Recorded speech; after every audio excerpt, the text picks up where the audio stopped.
This is Pretty Much Pop, a culture podcast giving you an unscripted glimpse into our lives an hour at a time, week after week, until enough data has been collected to put us all in prison. Today we're discussing reality TV, and in particular the come look at my life type of reality TV made famous by the Kardashians and the Osbournes, and most recently brought to our attention via the Baldwins, about Alec Baldwin's family life as he awaited his recent manslaughter trial. I'm Mark Linsenmeyer, and even though I've spent thousands of hours in the public ear, I've never before revealed my real voice. My name's Al Baker, and I can't think of a better way to air my laundry than on an international TV show. I'm Sarah Lynn Bruck, and Alec was not the Baldwin brother I would have bet would have done a reality show for TLC. Good point. This is Lawrence Ware coming to you from Oklahoma City, Oklahoma, and I'm barely keeping myself together after what Mark just did. Our special guest, Kayla, introduce yourself. Hi, I'm Kayla Joycey. I am a writer and brand new mom who is sleep deprived and living off of reality TV right now to have some semblance of normalcy. And we had connected for the disability representation episode we did a long time ago. And then you came back for Sarah's first appearance on soap operas. And this was another one where, like soap operas, which, you know, I was not the target audience for and felt I needed to get the two of you to come and help me out with this. Though this was proposed and we thought this was probably like newsworthy and as a big thing in the world of entertainment. Mm-hmm. We are not generally the target audience. And Kayla, I thought, based on the soap opera discussion, based on what we discussed about maybe doing a Royals episode at some point that you seem to know about, that you might have a little more experience with this than we do. Why don't you give a little your priors before we go around? Yeah, a little bit. I mean, middle-class white lady, so target audience for trashy TV, just off the bat. Yeah, so I have a writing background. I have a master's degree in screenwriting and writing for stage. So I do a lot of analysis. I have worked the emergency room for quite many, many years. So mindless things to numb the pain after all that. Very common. TV connoisseur and quite interested in the celebrity version. I've lived in the UK, I've lived in the US, and the juxtaposition of how celebrities are in the UK versus the US, I think is really fascinating. And so happy to be here. Welcome. Welcome. Thank you. Al, do you have, as a UK resident? So I'm really interested to figure out what the, I guess, genealogy of this particular type of TV show is that we're interested in. So we're starting from the Baldwins. The Baldwins is our prompt. Which we've only seen 2 episodes of, and we're fine with that, because that's what's come out, and we decided not to wait till the whole season was out, because we get the idea. I think we know what it's about. Sorry, go on. It's not worth waiting. I'm going to caveat from here, we have seen a maximum of 2 episodes. I can't swear to how much of the show I was actually able to stomach, even given the very modest output so far. But my first memory of this kind of show is the Osbournes, and I don't actually know. So I don't care enough about this topic to have done any research whatsoever, and I don't know really whether that. But in my cultural memory, the Osbournes was. Come on, Al. Look, other people here know, and they can be interesting. So in my cultural memory, the Osbournes is the first of these kinds of shows that existed. I think it predates the Kardashians. I think it does. But I don't know if it was the first one at all. Well, there's the Loud Family, or it was called An American Family from 1973, is supposedly the first one. But I'm betting, and I did not watch any clips in that, I'm betting that has a lot of like narrator that's more of a documentary. And this is one of the things we want you to get into is like documentaries, of course, go back. But like the idea of the documentarian shutting up and just showing this and then having it show week after week and not trying to do anything interesting, that we're just going to show your life. That was like the Loud Family was the first of those things. So like fly on the wall docu-soap kind of thing, but featuring a famously weird celebrity or famously weird celebrity family, like is maybe the big Osbourne innovation. And I used to watch that pretty religiously because I was into like rock music in the 2000s pretty heavily. I was a big fan of Ozzy Osbourne, and it was just kind of interesting in a like weird music documentary adjacent kind of way to see how odd this person was. But, you know, my fascination there only lasted for a little while, and then I've never really been able to stomach any of these shows since. Even though a lot of people who I know and respect tell me that there is value in them. So I remain open to the possibility that there is value that I'm just blind to. But really, it mostly seems like a terrible mistake when people make these kinds of shows. Which can't possibly be true because it's made all of the Kardashians absurdly wealthy and influential. And there is clearly like craft going into maximizing that payoff for the people involved. Yeah, I just can't get over the idea that this is there's always a horrible mistake. Sarah, anything? So my history with this kind of stuff, it is mixed at best. I did watch the Osbournes, just like Al did. You know, these exhibitionist type of shows, I was trying to figure out like how to place all of these different kinds of shows. You know, like Meghan Markle now has like a lifestyle show now, you know, which is exhibitionist to a certain extent, but it's not the same as when she did the documentary with her husband, Harry. You know, it's different. It has a whole different feel. But I watched the Osbournes. I enjoyed the Osbournes. I thought they were funny. I thought it was a reality show with a very clear thesis statement, which is look at these weirdos and they're pretty hilarious. But I went even back further and I realized, I think Real World on MTV, I watched that religiously for all through college. And I think that was kind of my first real entry into these sort of reality-based exhibitionist kinds of shows where you're getting this slice, you know, supposedly this slice of life of these big characters on television. None of them were famous yet. But that was my history. And since then, I will watch, I've admitted it here before, I will watch The Real Housewives. I enjoy that show. I will watch it, you know, as I'm cooking or if I'm doing something else, you know, I can kind of keep an eye on some lesson planning and I can have that on in the background. And I think that show is also really funny and very self-aware. But most of it, you know, I've kind of come to the conclusion that unless Andy Cohen is curating my reality show experience, I'm probably not that interested. Lawrence, any priors, any interest in this? Oh, yeah. I mean, so like my dear friend, Sarah, I watched, you know, well, darn it, Sarah, what was the name of the show? The MTV show, was it? Real World. Real World. I watched that. I watched the first season, didn't like it. The second season is really where I jumped on. Mm-hmm. In LA. It was a good one. And then I watched many other MTV shows. I think Road Rules was one or something like that. I watched a lot of that. But really jumping on to this specific, because those are very different. Like they're like a collection of interesting characters coming together to live together and do things together. This kind of show where you're following a celebrity or a celebrity adjacent person, like the first one that I watched that was like, this is a show called Being Bobby Brown, came out in 2005. Very, very old show. And Whitney Houston was on the show. They were married and you were watching them. And the reason why you watched it was because you wanted an insight into the lives of these famous people. That's what you wanted. Now, of course, I watched the Osmonds. The Osmonds? Did they have it? Or the Osbournes? Yeah, they had one as well. Yeah, they had one as well, believe it or not. Yeah, they did. Okay. Do some Googling. I guarantee you they had one. Yeah, they had. But yeah, of course, Osbourne as well. Or maybe I'm thinking of the Osmonds. Maybe I'm thinking about that random TV show they had that came on. But I want to say they had a reality show because I remember watching something having to do with that. Mark is double checking my... It wouldn't surprise me, to be honest. Google is not revealing something like that. Okay, well, then maybe I was mistaken. Anyway, I could have swore they had one. Or maybe one of them had one. But anyway, so Being Bobby Brown was my entry point to this. And, you know, I'm going to be honest, guys. I got a soft spot for it. I just do. I want to be this highfalutin, philosophical New York Times film critic guy bashing this crap. I want to agree with Al because we so rarely agree. But I'm going to be honest, man, this is kind of fun. Like, it's not something that's going to be appointment viewing for me. I'm not going to watch it a great deal of time. But to this day, if a reunion show after, you know, the main show ends is happening, literally almost any show, it does not matter. I'm going to watch it. I'm interested. I want to see them get, because there's usually drama and fun, you know, and then when it comes to these kinds of shows, you know, I don't mind kind of turning it on. Now, I'm not going to watch it intently. I'm not going to take notes. I'm not going to jump on social media and talk about it, partly because I don't want people to know that I'm watching it. But if I'm being completely honest with you, it's kind of fun. It's fun to see these people. Now, I'm aware that oftentimes it's kind of manufactured.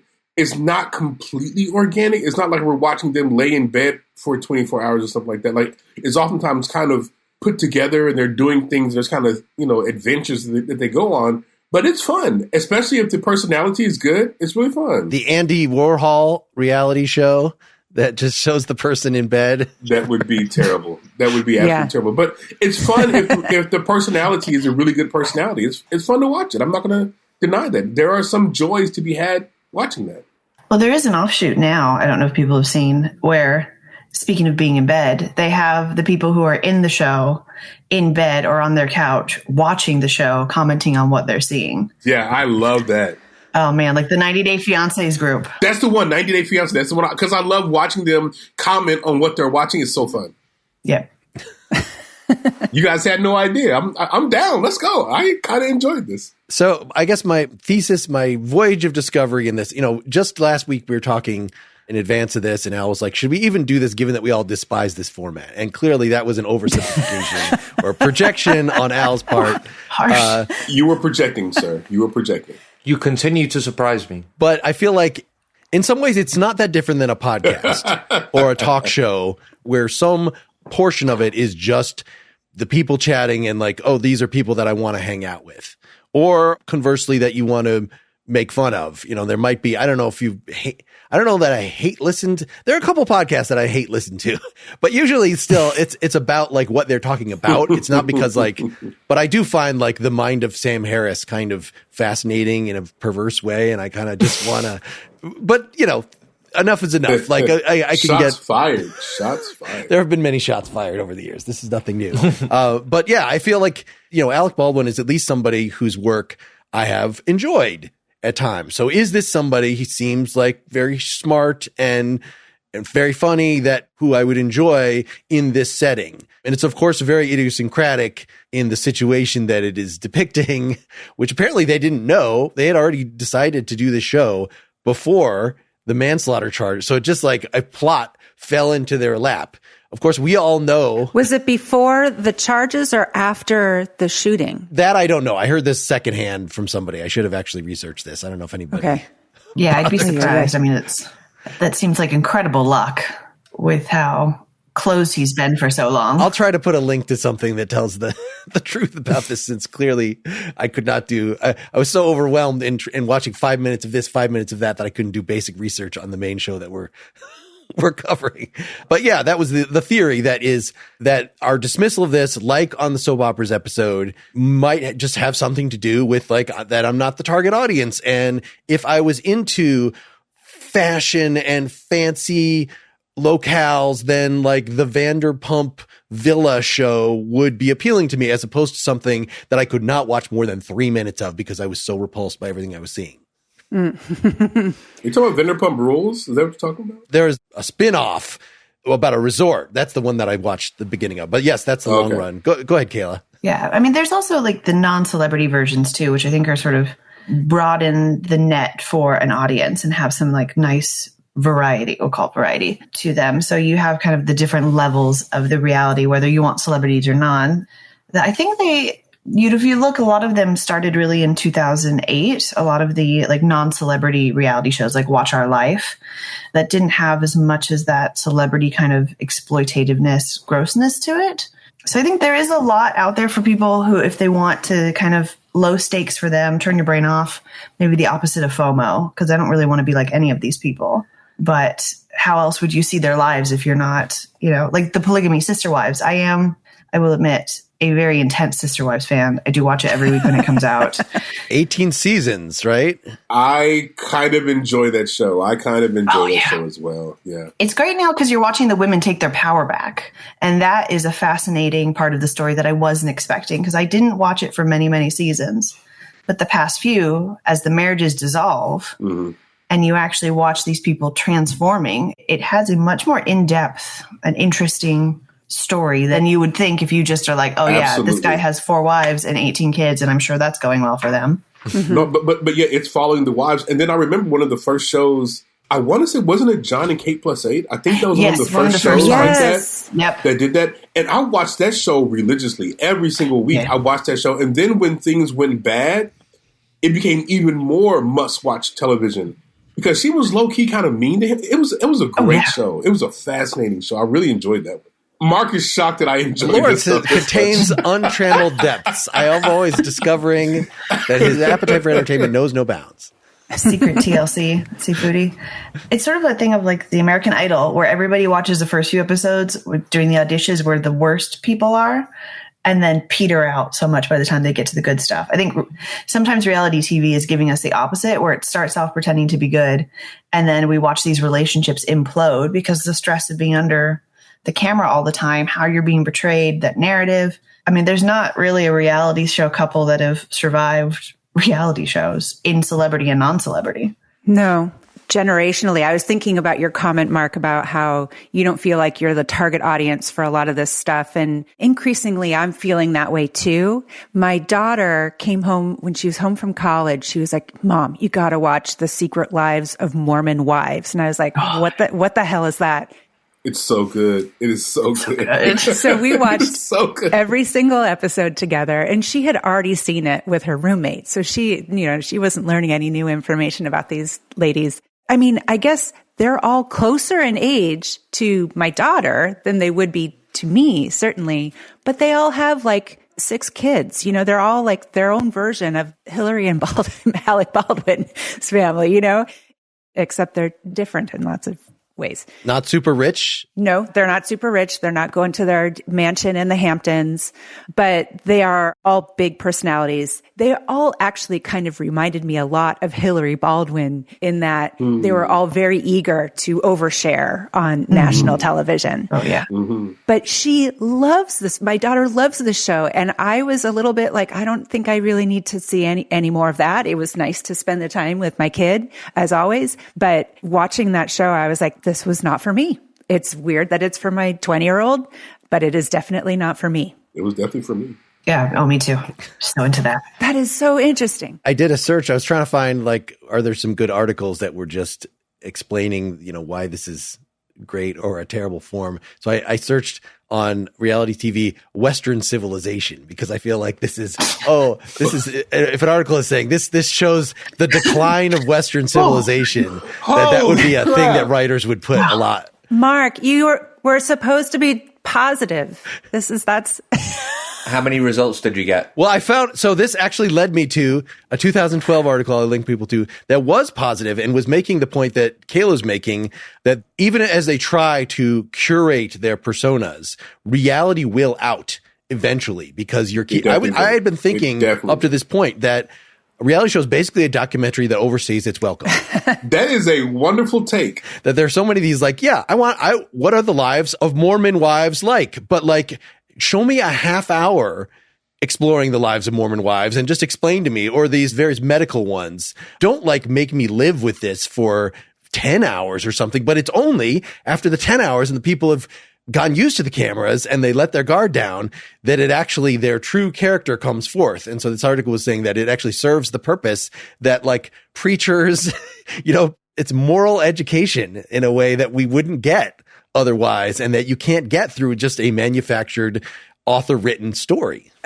God, there's so much in there that I want to pick at. But don't you think, though, that, like, if you take a look at the Baldwin family, their show, I have to say, is objectively pretty terrible. It doesn't give us any new information about them. They don't really say anything. They're not being vulnerable in any way.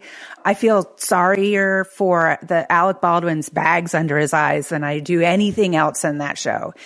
However, even that Secret Lives of Mormon Wives, these are all women who were not famous. I think they're TikTok famous or something, but they're not Alec Baldwin famous.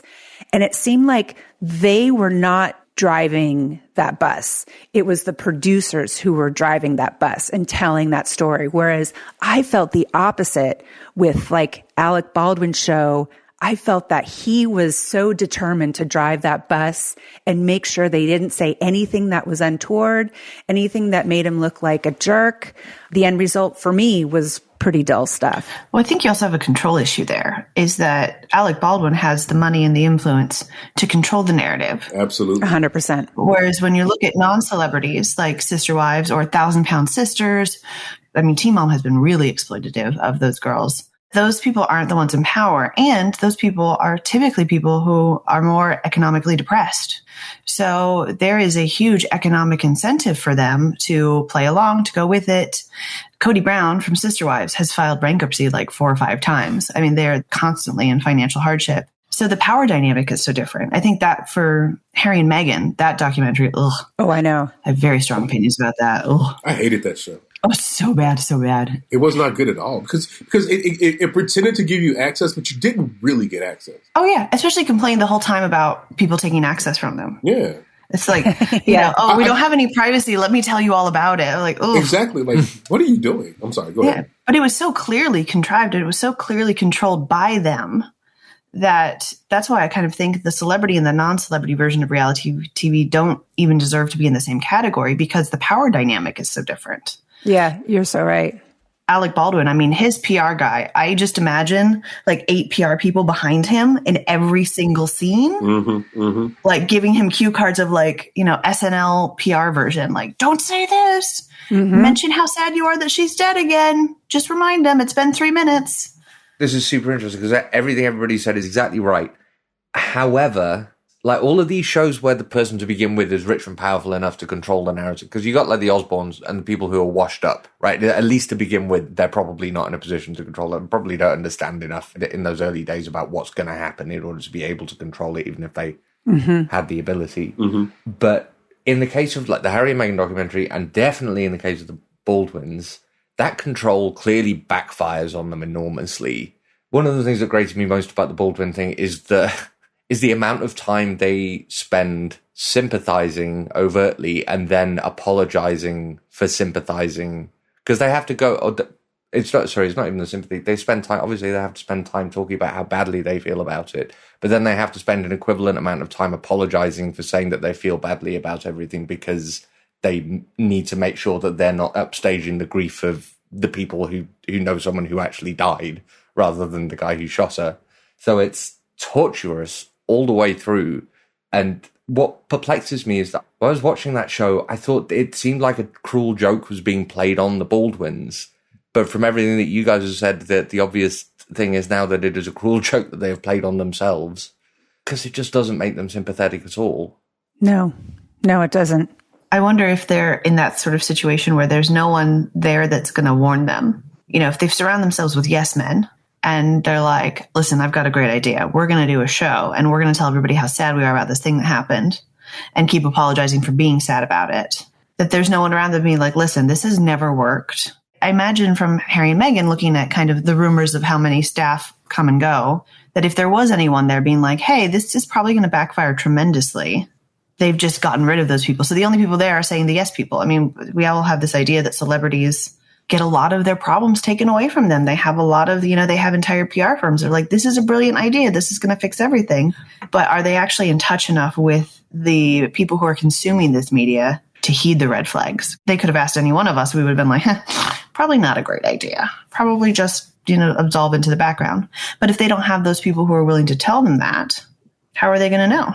There's probably an interesting mix of yes men of a particular type, because in both cases of the Baldwins and Harry and Meghan, there's clearly this like very protective outer circle, which is having an influence on what can or can't be shown. And that's probably a mix of legal and like high level like PR people, especially in the case of Harry and Meghan. There are a lot of layers on the outside, making the whole thing very risk averse. And probably in the case of the Baldwins as well, there are going to be lawyers who are making sure that nothing is going to impact their work.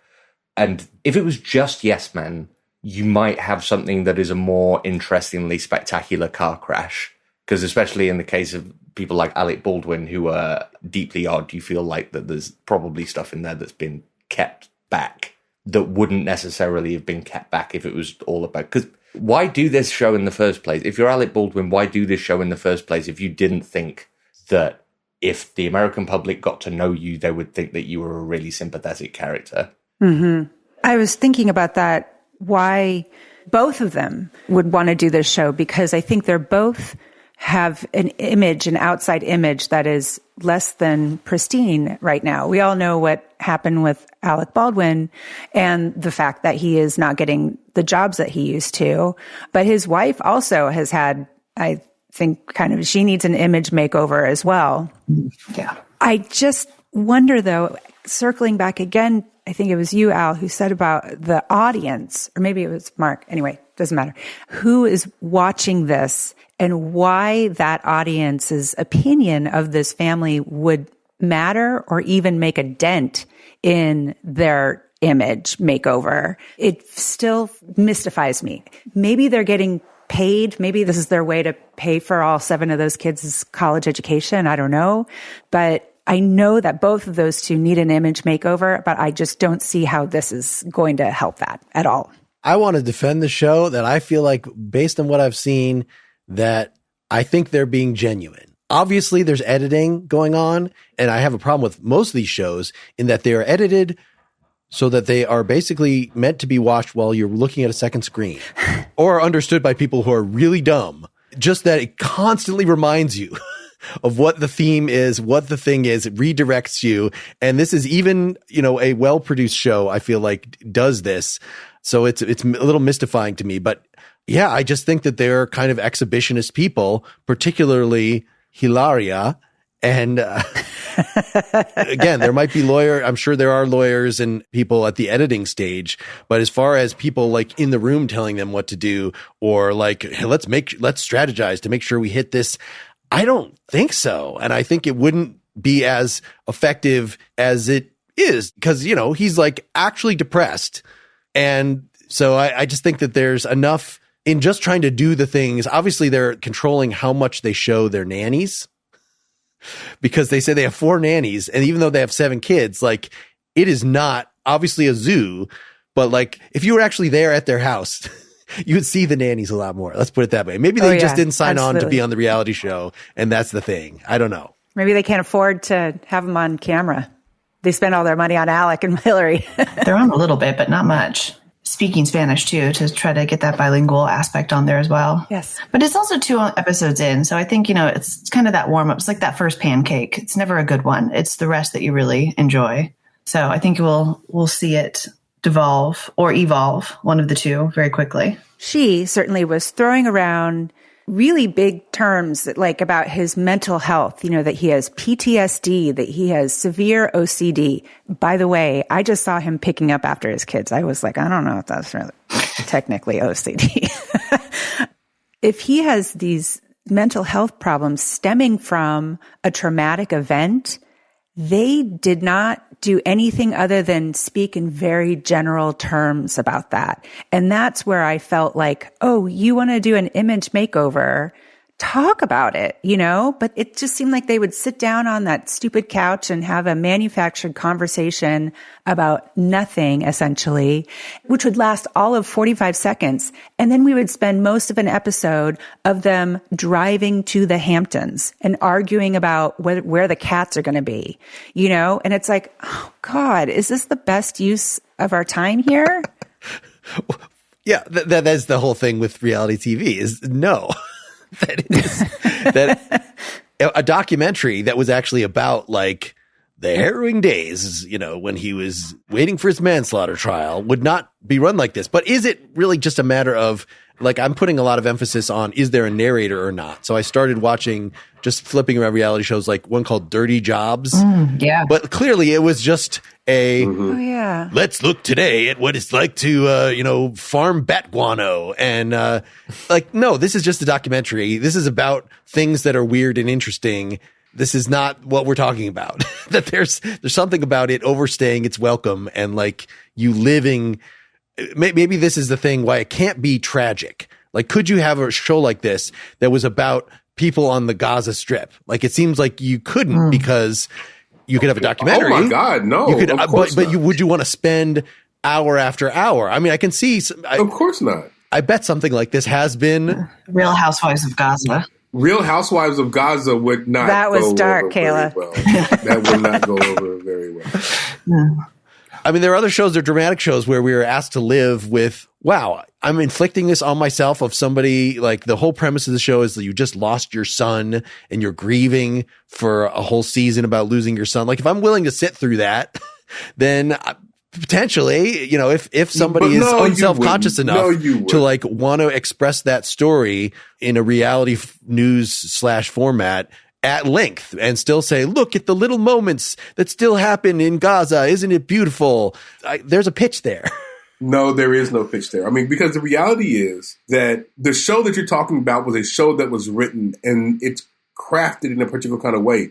So to go with Kayla's idea of the Real Housewives of the Gaza Strip, I think is what she said. To go with that, you are looking at a daily look at people who can't survive and it's really bad and there's war and there's shots happening in the background. And this is not a movie. It is reality. That is not something that you would want to subject yourself to. That is not entertaining. Remarkably not entertaining. It's a question of stakes. I mean, reality, if you look at the TLC lineup, the stakes in those shows are very low. And so as an audience member, you can enjoy the personalities, but you know that there's not going to be, a bomb going off and everybody dies suddenly. It's not going to have stakes like you would have at the Real Housewives of Gaza, which is so going to get me canceled or something bad will happen for that. We're just not going to release this episode. That's what we're going to do. Yeah. That's fine. I'll just hide out. It's okay. But Sister Wives, when it started, it was, we live polygamy, learn about our life.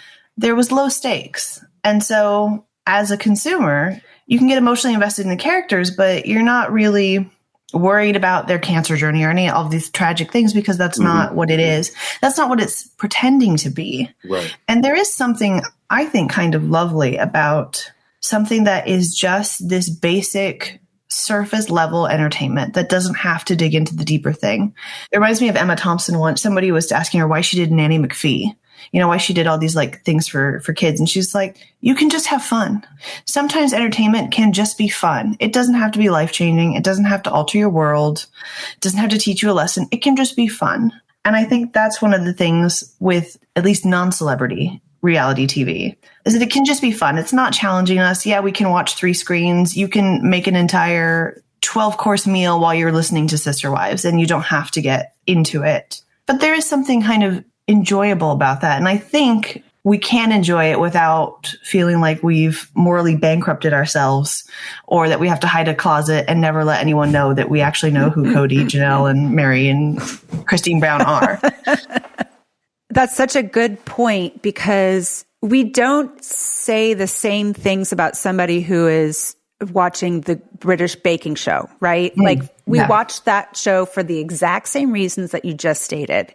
It's low stakes. It's something that you can, watch kind of at the corner of your eye. You can watch it while you're cooking dinner, while you're keeping an eye on the kids. It's just very, very low stakes and just pleasant. And I think people come to reality television for the exact same reasons, but, we tend to kind of look down our noses at them. And I do the same thing, even though I'm looking down my nose at myself as I'm watching Real Housewives of Beverly Hills. Are the stakes really that low in shows like Sister Wives? Because, it's not a society-wide catastrophe, but we are dealing with the painful reality of somebody's life, and we are trivializing that. So this is the thing that I find morally troubling about the genre, is because it is surface level, and I know I'm being a killjoy, but because it is just surface level and it is okay to just have fun, and the point is to trivialize the subject matter, in places where, this goes all the way back to the Osbournes, because Ozzy Osbourne has problems,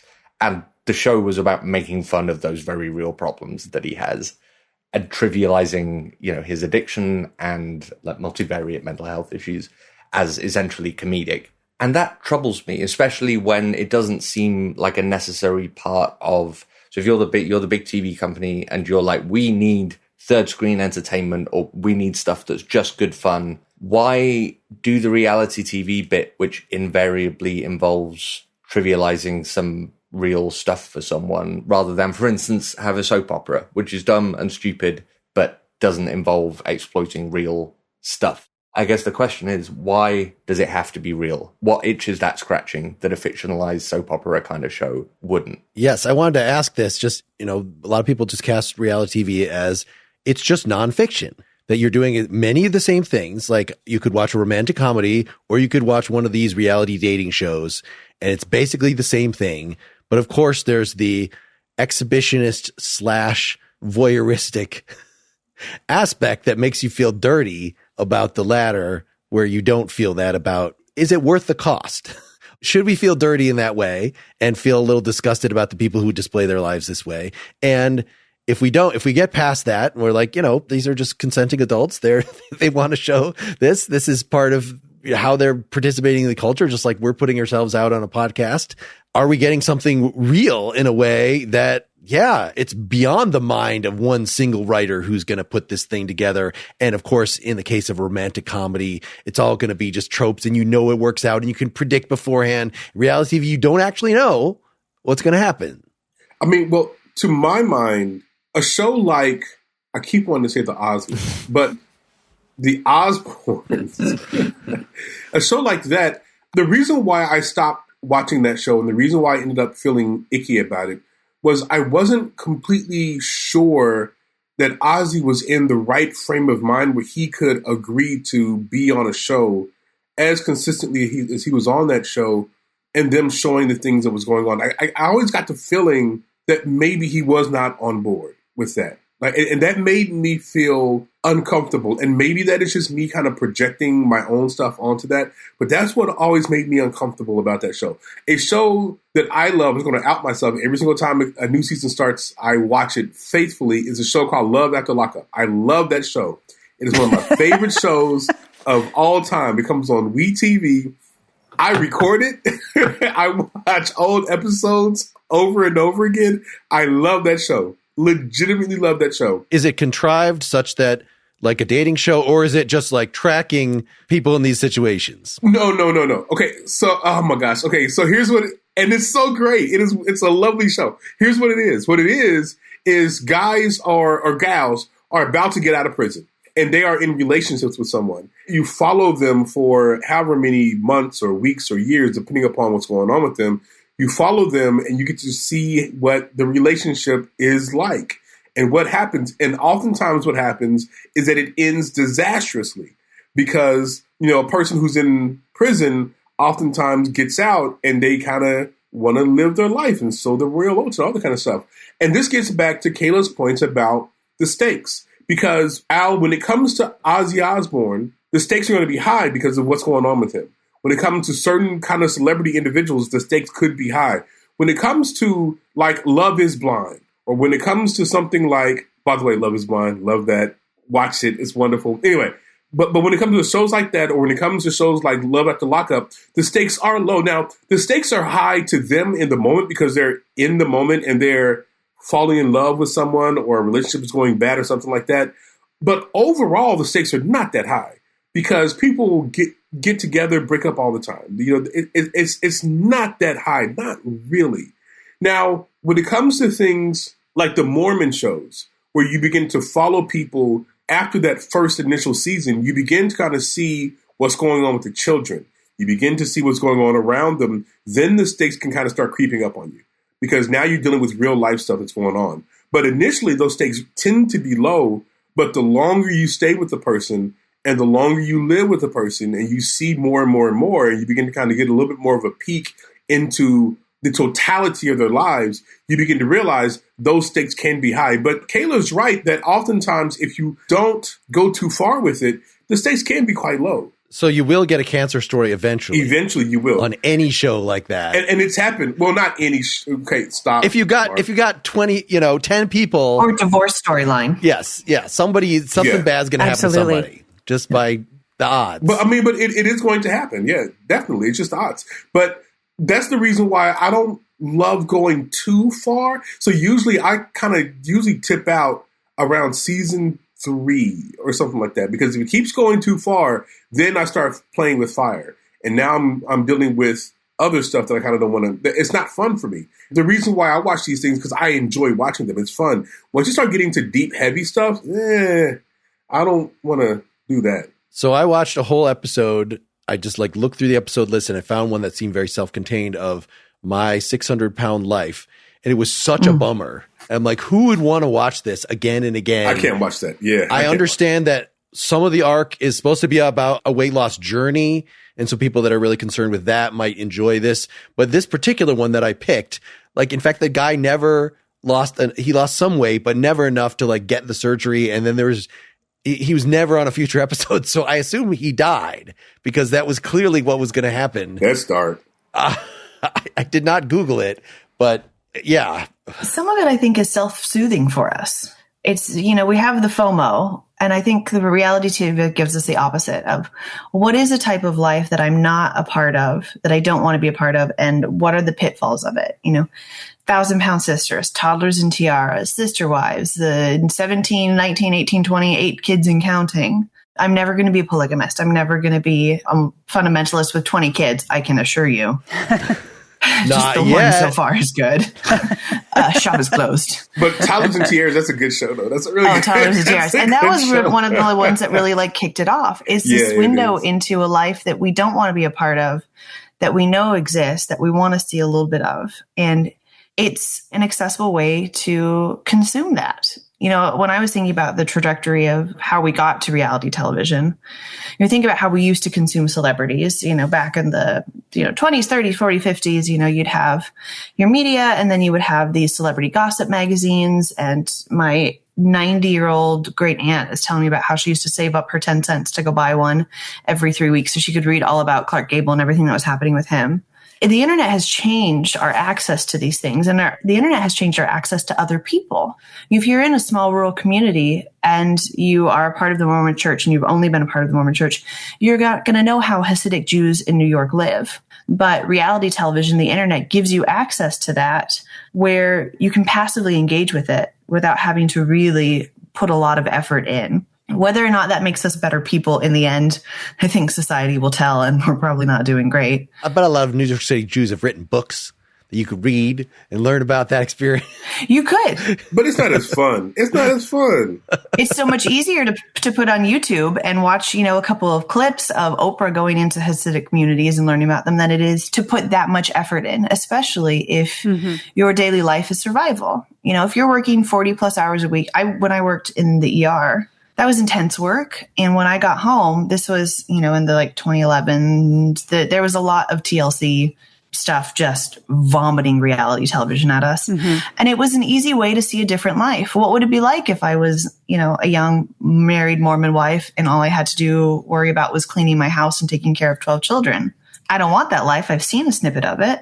And it's all passive. It's low stakes. It's just... I'm sounding very mentally, I'm not doing a lot of mental exercises in my life. I do sometimes, but right now it's, but at that time, and when I'm focused on survival, it is a simple entertainment that gives me a glimpse into another world that I don't have to interact with on an intense level. I don't have to assign moral value to it, and I can just pick it up and walk away. And it is sad because these people don't get to pick up and walk away from their lives.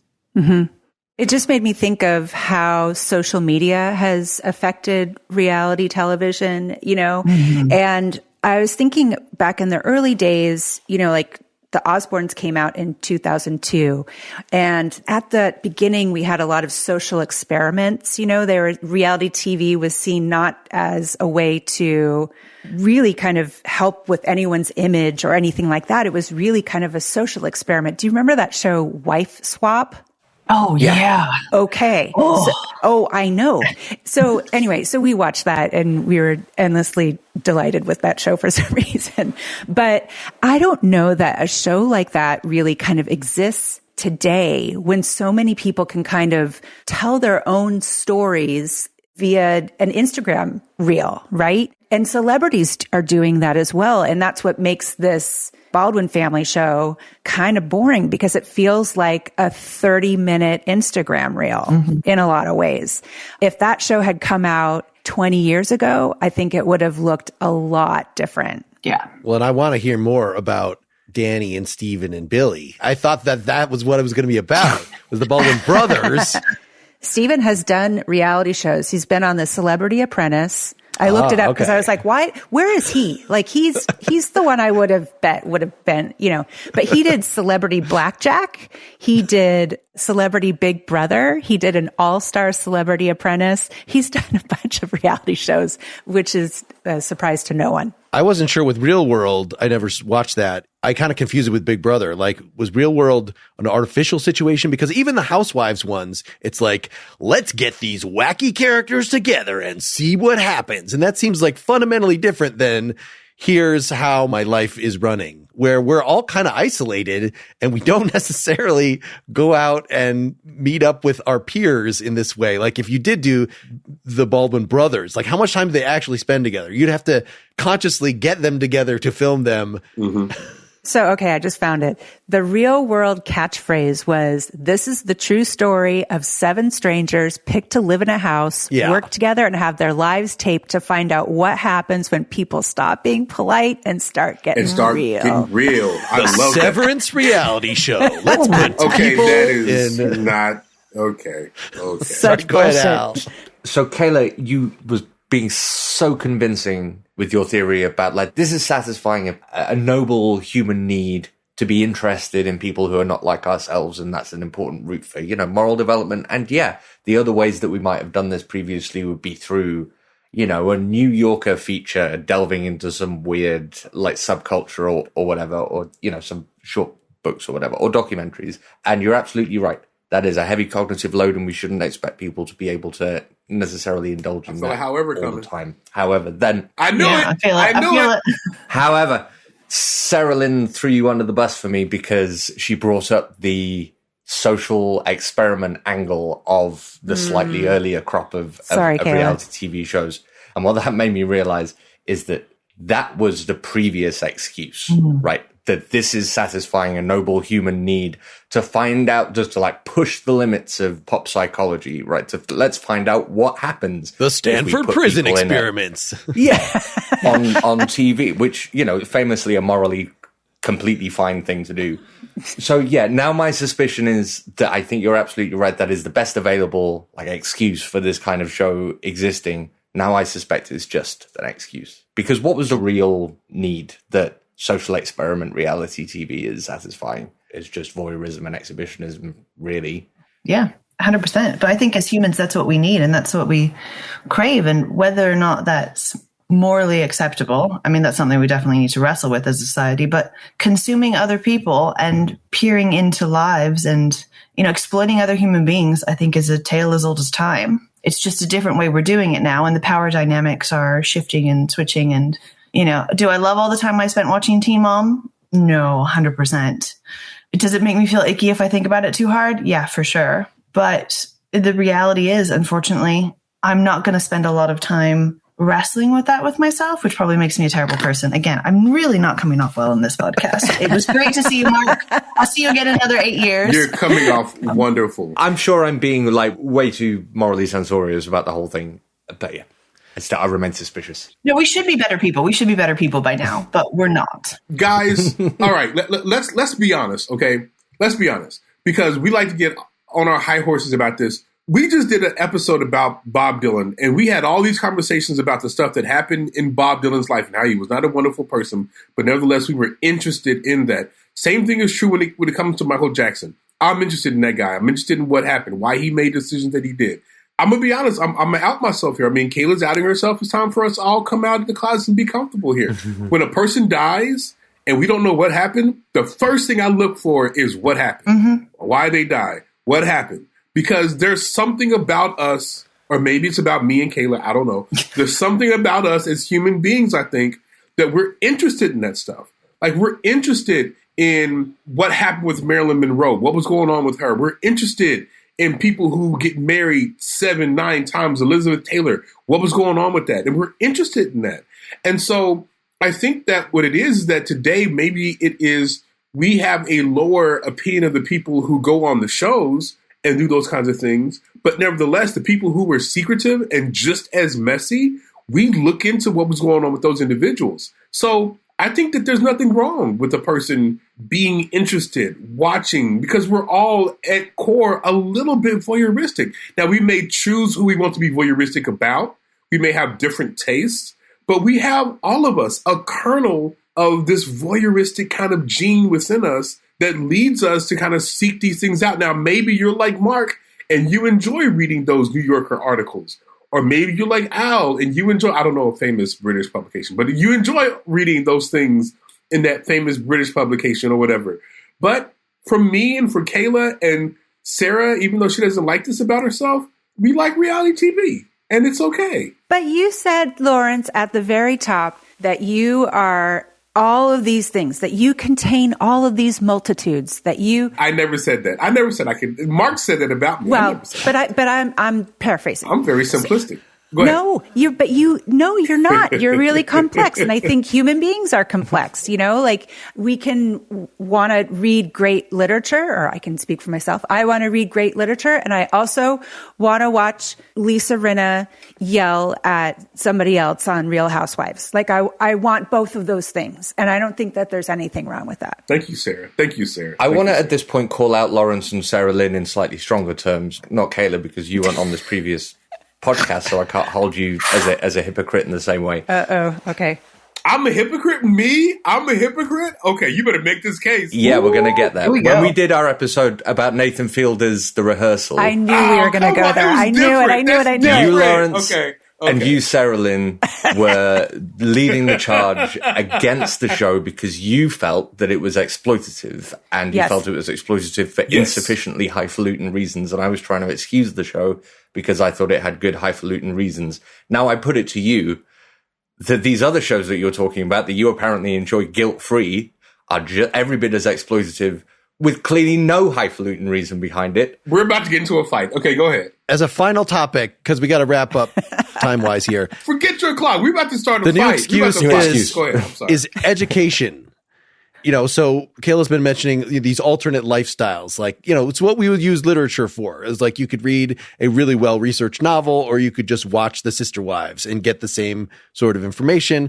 More and more of these seem to be about disability. So, our disability representation episode, and they make a point of doing it in we're showing that these people, this family of all little people, for instance, are just like anybody else, and you should not freak out when you see them on the street. I was trying to challenge people because I thought, like Al, that we all despised all of it or something. And I was trying to challenge people to find something that they liked. And so I was just looking through current ones, and there's one on Max that's actually like beating Last Week Tonight in the show ratings right now, called Bailin' Out Loud, that is just about somebody with Tourette's, and the really extreme kind of Tourette's. And they found this family, this girl who's like, she was Instagram famous. That's why the show got made. Cute as a button. Everybody involved could be like actual actors on a regular drama show. So you're it's not like The Sister Wives, where I could not watch that dude for more than 5 seconds and with wanting to punch him in the face because I just found him so disgusting. His haircut, anyway. But, and it's all, even though, yes, it has the problems with the editing and it's so redundant, and just move on already, and maybe constructing the episodes around, her birthday is coming up. What are we going to do? Creating these scenarios to make it worth having an episode and not just having it be a documentary. But I feel like the reason for the show existing of gaining acceptance for this thing that is usually just used as a joke. And so a show about somebody's transition would be exactly the same thing. There's probably a show like that. I just did not stumble across it. Yeah, there is. So there's these Love on the Spectrum ones, and Isn't Love is Blind? No, that's not about actual blind people, right? No. Okay, sorry. But I know Love on the Spectrum, and there's a Down syndrome one of romance, of exploring these that are all about, you could argue that they're exploitative, but at least the ostensive reason is we want to educate people about this condition. Wait, Mark, you thought Love is Blind was about blind people? I didn't know. I was just asking. Just because I know there are at least there's one, I think maybe 2 shows about romance among people with Down syndrome. And I thought it was maybe a thing like that. I didn't know. I'll say this, Love on the Spectrum, I love that show. It's really, really good. And it's fun to watch the individuals kind of navigating love and kind of falling in and out of love. Well, not really falling in and out of love, but finding their right person. That's fun. I genuinely enjoy that, although apparently I'm going to fight with Al in the after talk because we still have to talk about what Al brought up. I do want to talk about that because I had the exact same thought. I knew somebody was going to bring up Nathan Fielder, and I was trying to figure out how I can reconcile watching Housewives and watching that Nathan Fielder. Well, actually, I think the Housewives know exactly what they're getting into. Exactly. That's the right? point. Yeah. That's the whole issue right That's there. the whole Go point. for it, Okay. Sarah. Go, Sarah. Pontificate. Speak on it. Think of the children. Think of the children.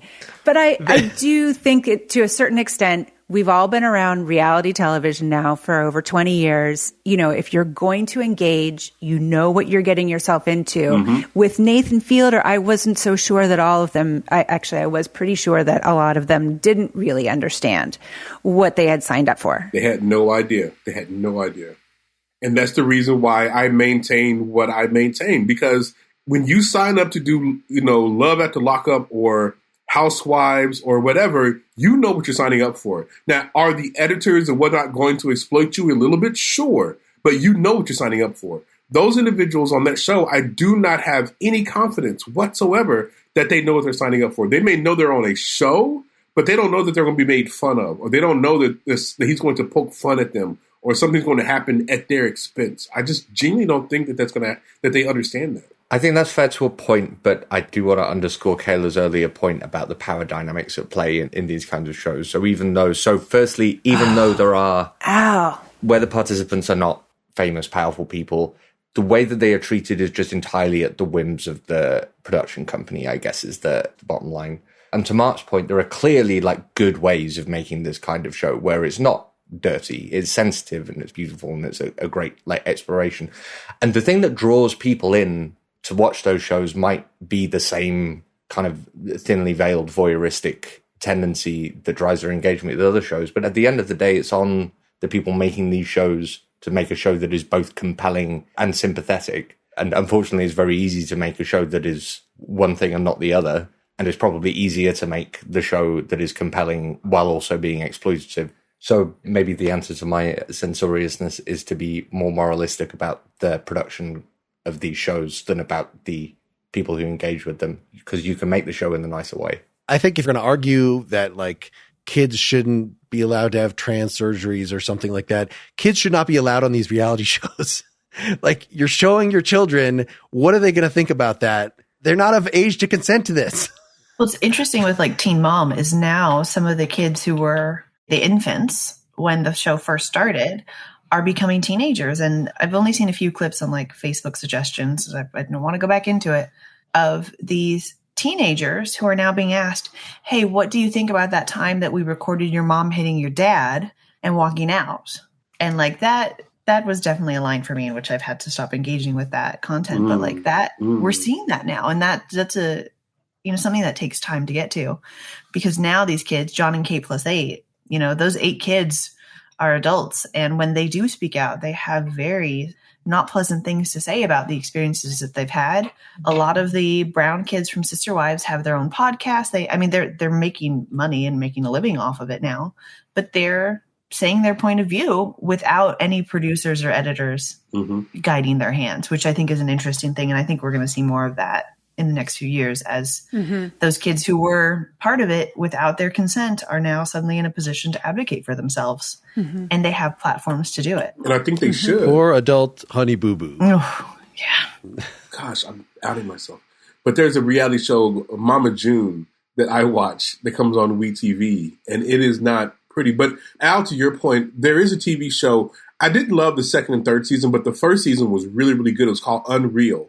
And that television show kind of goes behind. Yes, I like that show. And looks at the production of reality TV shows. And I believe it was a producer that was on The Bachelorette or The Bachelor, whatever, that was kind of behind that, helping them out to kind of make it speak to what was happening. And that did a really good job of kind of going behind the curtain, looking at what the producers are actually like and how they can be quite vile and kind of terrible. And so I am aware that sometimes these producers are not doing what's best for the people that they're putting in front of the screen. And they're not good people. But nevertheless, people who sign on to these things, they know what they're signing on to. And they enter into this world. And they do get money. They do get paid. They oftentimes get notoriety by participating in these kinds of things. And when it comes to Nathan Fielder, it's just different. It's just very different. So I just don't think it's the same. Punting any Nathan Fielder talk till after the after talk. Okay. But then, but if we bring it back full circle to the Baldwins, they're also exploiting their kids. Yeah. Who don't. They are. You know? They are. Without a doubt, they are. And the dogs. Sorry. And the cats. Oh, I don't care about cats. You guys know where I stand when it comes to cats. They can exploit cats all the hell they want to. But the dogs, I do have.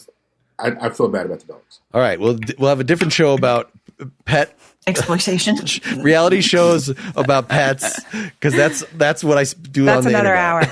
That's what Facebook shows me, only cockatoo videos at this point.